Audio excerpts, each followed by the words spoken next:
you. No, you. Oh.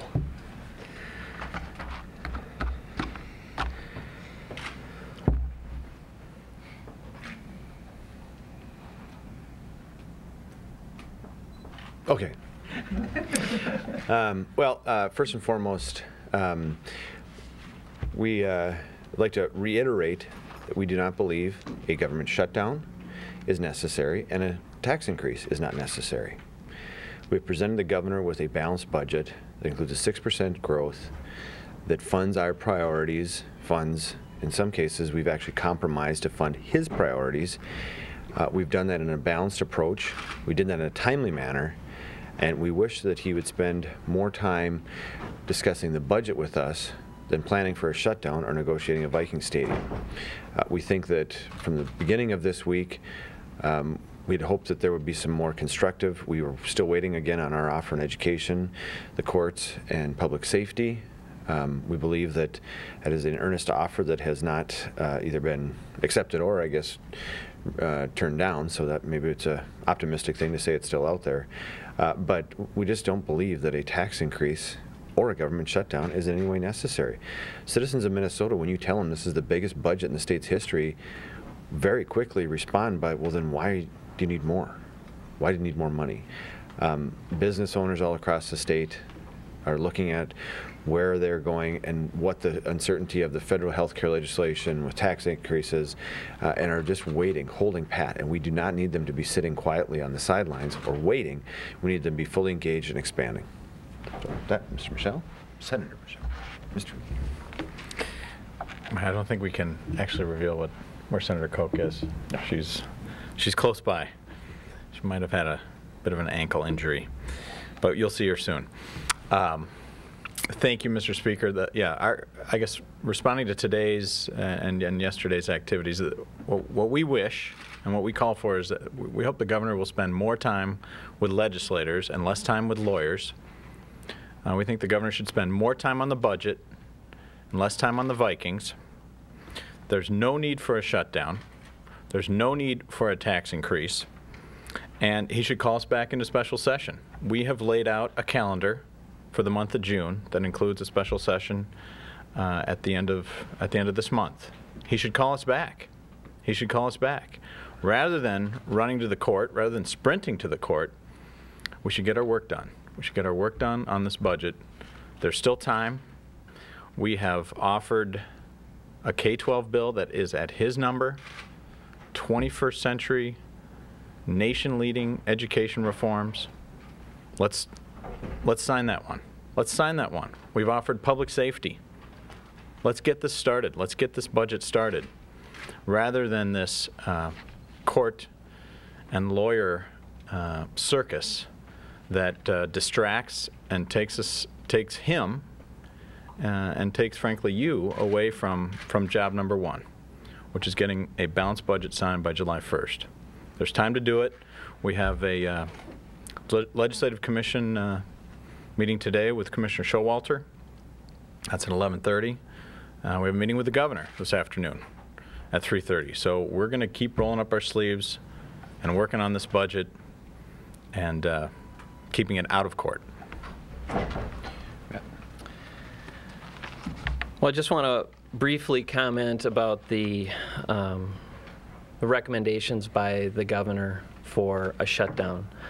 Number one, I would look, just briefly reacting to it, it is unfortunate and disappointing that the governor would release a political document, which is essentially what it is, to politicize this process and a shutdown.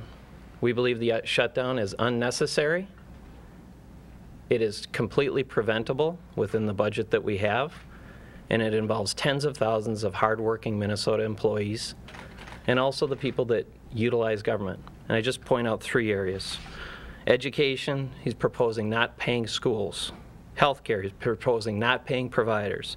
Transportation, he's proposing that we don't pay for projects that are continuing to go. In 2005, Governor Pawlenty said that these were essential services and that we need to keep paying these folks. Obviously, this is politics. It's unforgivable, and we need to prevent it. Questions? Are you saying that he shouldn't be filing this documentation at this point in time, that he should forget about planning for a shutdown?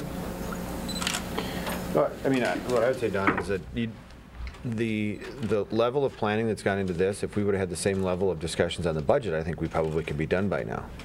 I don't in any way think you shouldn't plan for what may or may not come up, but some of the things that have come out, you know, saying that everybody is going to be unessential, and then clearly knowing that this lawsuit or this order was being prepared, that people that you were going to deem essential, sending them a letter saying you're not going to be essential, then coming in with this court repeal the very next week.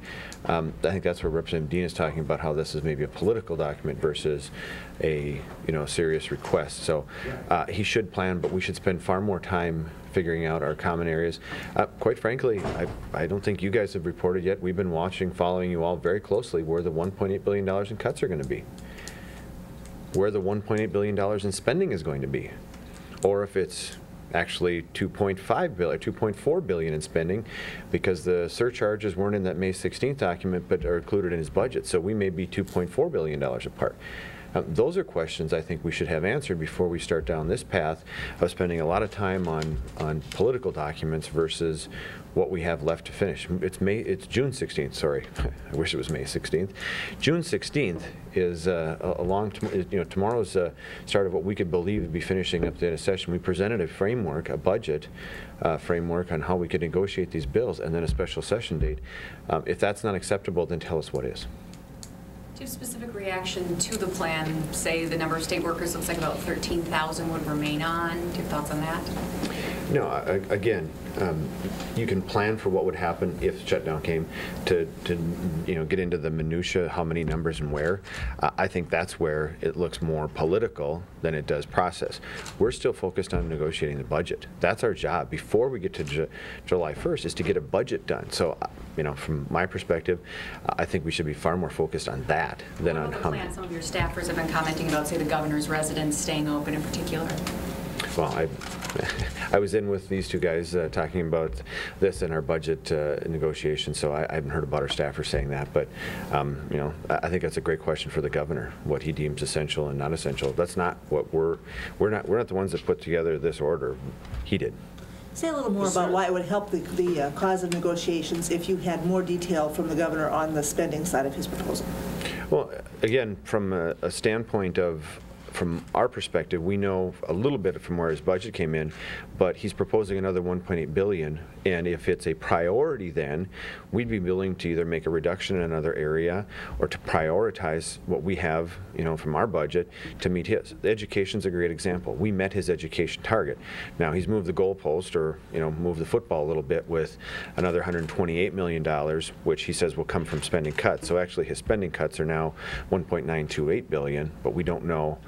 We know what he's going to spend. Some of the money he's going to cut on, but we don't know where it's going to come from. So in order to find kind of those in conference committees, there's sames and similars, where we can find areas where we agree with him on, that I think is probably a better approach than if it isn't the $1.8 billion, we're not talking about anything at all. Senator Michelle, Can I try that too, Lori?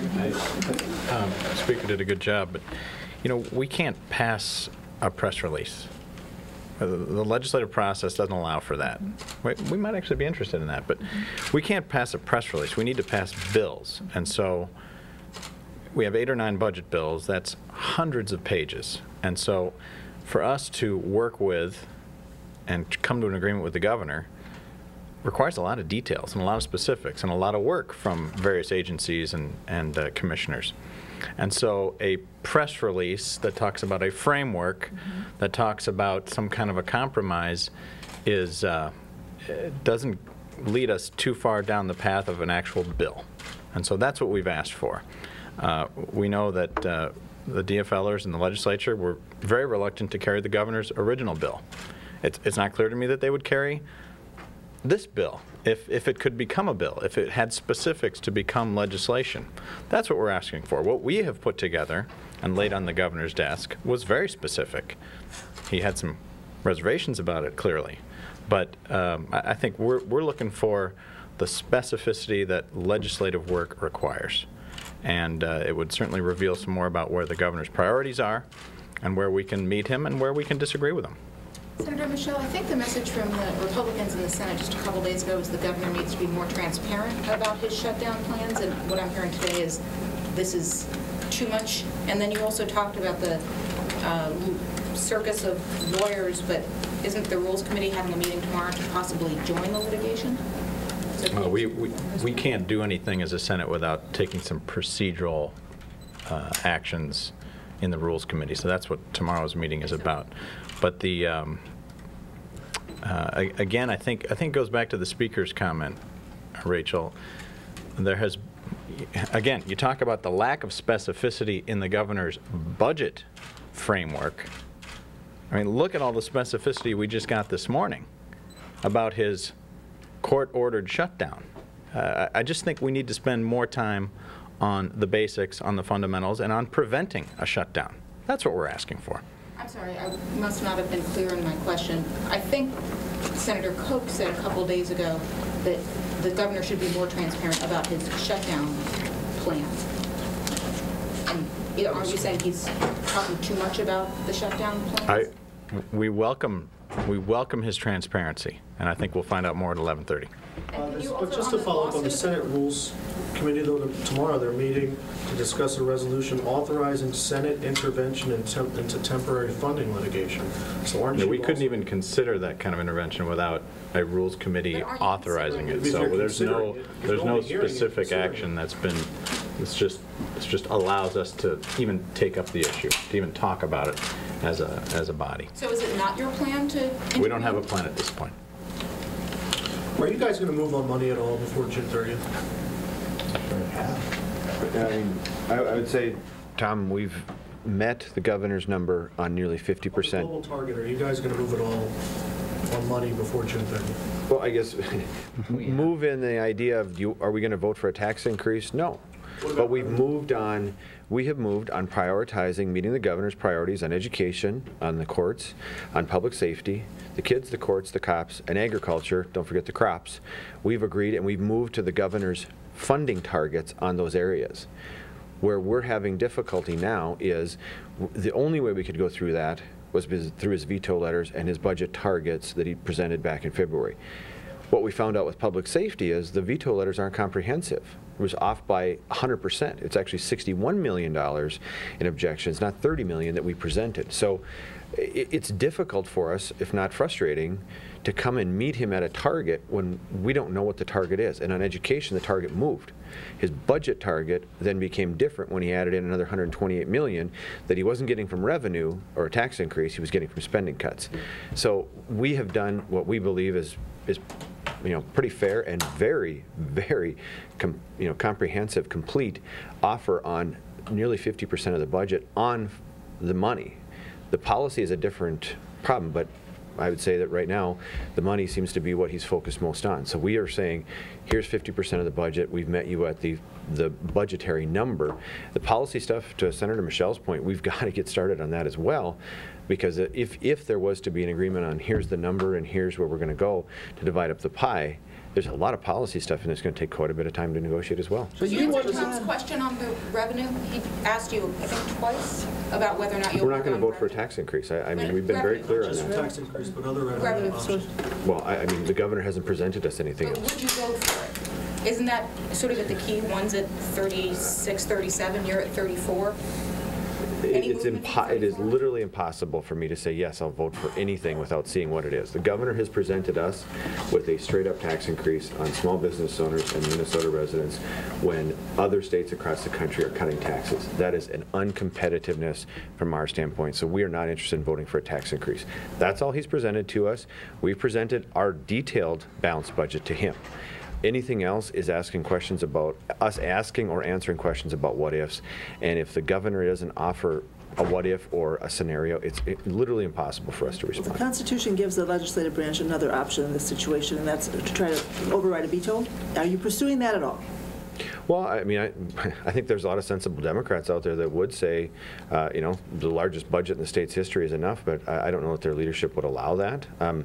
If they're that by back channels, by no, we're development focused of on a getting caucus? the budget signed by the governor. You know, it's pretty clear in most of the budget bills that the Democrat caucuses in both bodies weren't voting for any of them. So if they're not going to vote for them, it's hard for us to include them. You couldn't bring up a vetoed bill during a special session. That's part of the. You'd have to reintroduce it. Yep, reintroduce it, get it vetoed, and then try it that way. But That could go quickly, though. we want to be on time, just for you guys. We want to be on time for the LCPFP. So thanks very much. We'll see you guys over there. Thank you.